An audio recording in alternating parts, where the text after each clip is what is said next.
Xin chào 500 anh em, chào mừng anh em đã quay trở lại với Anime Wiki. Vậy là một tuần nữa đã trôi qua và điều gì đến cũng đã đến. Black Clover 276 đã chính thức lên sóng. Trong chương này, bối cảnh câu chuyện chỉ diễn ra xung quanh cuộc đụng độ giữa Juno và Langris với Zenon. Màn báo thù khốc liệt đang chuẩn bị diễn ra và kết cục sẽ như thế nào? Sức mạnh Juno đạt được sau 3 ngày tập luyện ra sao? Hãy cùng nhau khám phá về điều đó thông qua video phân tích bình luận về chương 276 Black Clover tuần này nhé anh em.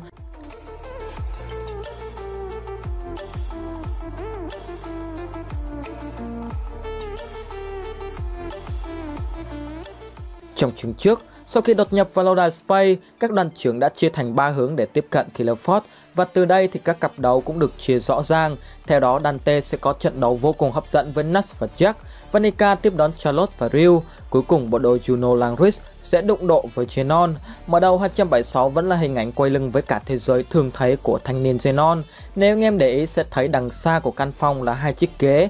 Nó rất có thể là chiếc ghế của cha mẹ Juno năm xưa. Nếu đó là sự thật thì căn phòng này chính là nơi lý tưởng nhất cho công cuộc báo thù của hoàng tử. Với ánh mắt lạnh lùng như một sát thủ, Zenon nhanh chóng quan sát kẻ địch và nhận ra mình đã trúng kế dương đông kích tây của quân cách mạng.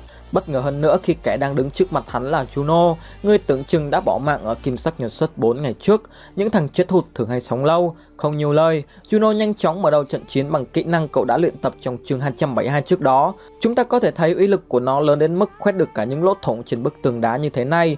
Thế nhưng điều đó chỉ càng khiến chúng ta hình dung rõ hơn về khả năng phòng thủ từ cốt ma pháp của Zenon.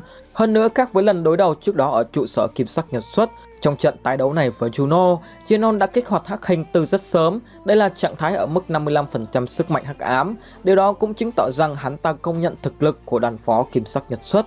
Về phần Juno, thất bại cay đắng lúc trước đã giúp cậu hiểu thêm về kỹ năng của Zenon. Trong trận chiến hắn chẳng cần di chuyển quá nhiều mà chỉ cần sử dụng bức tường xương để phòng thủ và đứng im ném xương như ném thính để hạ gục mục tiêu. Nhưng dù thế nào đi nữa thì ở thời điểm này đối với Juno, cốt ma pháp của Zenon chỉ đơn giản là không thể xuyên phá.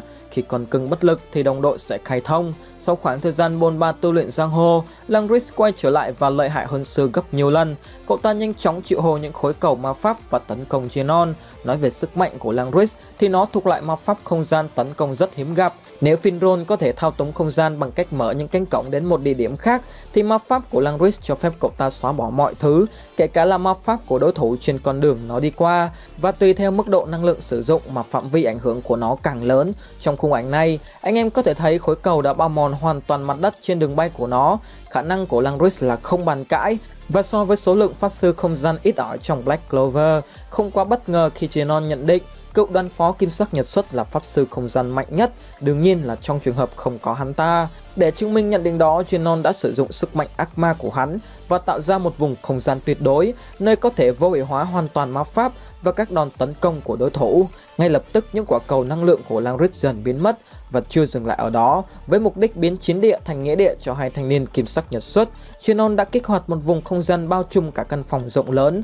Đây chính là dấu hiệu của một cuộc tàn sát đuổi cùng diệt tận của thanh niên lạnh lùng này. Không gian tuyệt đối khiến tớ liên tưởng đến một kỹ năng phạm vi rộng khác, đó là Hắc Nguyệt của Yami, nhưng về bản chất chúng đối nghịch nhau hoàn toàn. Khi Hắc Nguyệt sẽ tạo ra một lá chắn bảo vệ tuyệt đối bản thân và đồng đội trước những đòn tấn công ma pháp, và người bên trong vẫn có thể sử dụng ma pháp để tấn công ra bên ngoài, thì không gian tuyệt đối sẽ bao phủ và khóa dòng chảy mana, ngăn mục tiêu sử dụng ma pháp. Về cơ bản, trong trường hợp của Langris, Zenon đã xóa bỏ không gian của cậu ta bằng một ma pháp không gian khác, mạnh mẽ và rộng lớn hơn. Thế nhưng không gian tuyệt đối không tuyệt vời như Zenon vẫn tưởng tượng. Trong khung ảnh này, chúng ta có thể thấy nó không thể ngăn đối thủ sử dụng mana, mà chỉ có thể tiêu hủy những đòn tấn công đó. Tức là nếu đòn tấn công đó mạnh đến mức vượt quá khả năng tiêu hủy của Zenon, thì nó vẫn sẽ gây tổn thương cho hắn. Và đương nhiên là con cưng có IQ tầm vô cực. Juno đã nhận thấy điều đó. Trong tiếng nhạc hào hùng, cậu triệu hồi Bell và kích hoạt trạng thái mới có tên là Spirit of Forest. Thực sự bất ngờ khi chỉ sau 3 ngày cắm mặt đi farm rừng, Bell nhỏ nhắn hôm nào đã dậy thì thành công, trở thành một thiếu nữ đầy đặn ngọt nước. Kích thước tăng đồng nghĩa là được búp thêm sức mạnh. Thế nhưng có lẽ đây vẫn chưa là giới hạn phát triển của Bell. Nó phải như thế này mới bá anh em ạ. Sự tăng trưởng của Bell trong chương này đã một lần nữa bổ sung thêm hệ thống thông tin về tứ đại tinh linh của Black Clover. Theo đó, sau khi lập khế ước với pháp sư, các tinh linh sẽ phát triển thông qua 3 quy luật nổi bật. Đầu tiên, sức mạnh và kích thước tinh linh sẽ phát triển tỷ lệ thuận với sức mạnh của chủ nhân. Có nghĩa là thời gian khế ước càng lâu, tinh linh đó sẽ càng mạnh. Undine chính là minh chứng cho điều đó. Trải qua 1200 năm bảo vệ Hearth, qua các đời nữ hoàng, Có thể nhận định Undine đang là tinh linh mạnh nhất của series, và ở thời kỳ đỉnh cao sức mạnh của Lolo Petrica, cặp đôi này từng nhận định là có thể cân cả dàn ma pháp kỵ sĩ của Clover. Sau khi bị lời nguyền của Magicula bòn rút sinh lực lẫn sức mạnh, Lolo đã nhận định cô đang yếu dần đi, thế nhưng sức mạnh của Undine vẫn không suy giảm, hoặc ít nhất là chúng ta không hề thấy tinh linh này nói rằng mình cũng đang suy yếu theo nữ hoàng. Thế nên dường như sức mạnh tinh linh đạt được theo thời gian sẽ không suy giảm cho dù chủ nhân của họ có yếu đi hoặc thậm chí là chết. Điểm đáng chú ý thứ hai đó là bên cạnh việc tinh linh lớn lên dựa vào chủ nhân thì họ cũng có thể tự phát triển bằng cách tích lũy năng lượng trong sách phép giống như Belle đã từng làm. Điều này là vô cùng đặc biệt bởi nó sẽ mang đến cho người được khế ước tiềm năng phát triển vô hạn. Trên thực tế, nếu sau khi trận chiến này kết thúc mà Belle vẫn kiên trì farm rừng như thế này thì sẽ không thể tưởng tượng được sức mạnh của Juno sẽ khủng khiếp như thế nào. Và điều cuối cùng, trong trận đại chiến với Vanica tại Vương quốc Hurt, Undine đã bị thương khi dính phải thế giới bùng nổ của Magicula, hay hỏa tinh linh cũng từng bị Asta thông xuyên người trong trận chiến tại khu rừng phù thủy. Vì thế chúng ta có thể hiểu, dù là linh hồn nhưng tinh linh vẫn có thể bị các ám chủ hoặc pháp sư minh vực gây tổn thương. Bàn luận một chút về trạng thái mới của Juno. Có thể thấy Spirit of Boreas là ngưỡng đồng hóa hoàn thiện của Juno với phong tinh linh, một sự tương đồng cũng như đối nghịch thú vị, khi ở cách đó rất xa cũng có một người đang miệt mài tìm cách đồng hóa với ác ma của cậu ta, đó chính là Asta. Juno là một thiên tài, người sinh ra ở vạch đích, và Asta, người ở đáy xã hội không có gì ngoài thiếu điều kiện. Thế nhưng giờ đây cả hai đang trên đường đến chung một mục tiêu, và có lẽ thời điểm Juno đồng hóa hoàn toàn được với Belle cũng là khoảnh khắc Asta hợp nhất thành công với Libe.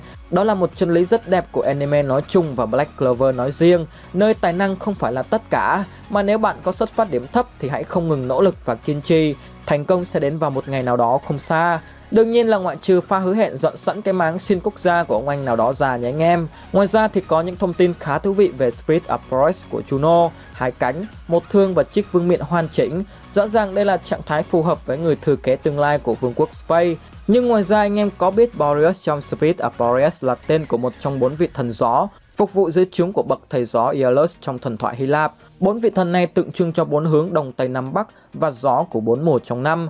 Boreas là thần gió bắc và mùa đông cũng tương ứng với khí hậu quanh năm băng giá của Space. Vì lẽ đó nếu cuộc phiêu lưu của Juno tiếp tục, rất có thể cậu sẽ thức tỉnh các trạng thái mới liên quan đến 3 vị thần gió còn lại, đó là Notus, Eros và Zephyrus. Hãy tưởng tượng về trạng thái Juno với 4 chiếc cánh, rất thú vị phải không nào?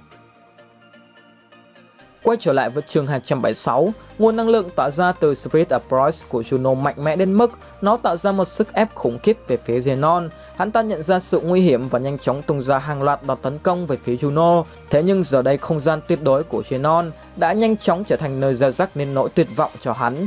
Những khúc xương từng bay như thính độc trước kia đã tan nát thành từng mảnh sau một cú vụt tay của con cưng. Quá bất ngờ, Zenon nhận ra sự thật rằng trước mặt hắn là kẻ được mana yêu quý, và chương truyện kết thúc bằng pha trả thù ngọt như nước bọt của Juno khi khuếch thẳng một lỗ trên cơ thể của Zenon, đánh dấu những thành tựu đầu tiên trong kế hoạch thanh tẩy Space của Liên minh Clover. Đây là một trận chiến rất hay và hấp dẫn, nhưng chắc chắn nó sẽ mang đến những luồng ý kiến trái chiều về sức mạnh của Juno. Zenon, kẻ từng một mình xâm chiếm 3/4 lãnh thổ Kim Cương Quốc, chiến đấu và hạ gục William chỉ với 55% sức mạnh hắc ám. Dù William ở thời điểm đó đã hao tổn khá nhiều mana để thi triển thần chú chữa trị cho quân đoàn, thế nhưng với cấp độ là một đoàn trưởng, việc Zenon hạ gục được anh ta là điều rất đáng nể phục. Vì vậy phát đâm xuyên người này của Juno được nhiều người nhận định là Tabata đã búp quá lố cho con cưng. Rõ ràng điều đó không chính xác. Chúng ta có thể thấy bên cạnh việc Juno tăng tiến sức mạnh quá nhanh thì trong trận chiến này Zenon đã quá chủ quan, và đó là thứ khiến hắn bị thương. Ngoài ra Zenon không thể bị hạ gục quá sớm như vậy bởi hắn ta chỉ mới sử dụng 55/80% sức mạnh hắc ám của mình. Cả Vanica và Dante trước đây đều đã từng lật kèo sau khi bị xiên thế rồi. Thế nên tớ nghĩ rằng trong chương sau Zenon sẽ bùng toàn bộ sức mạnh để chiến đấu với Juno.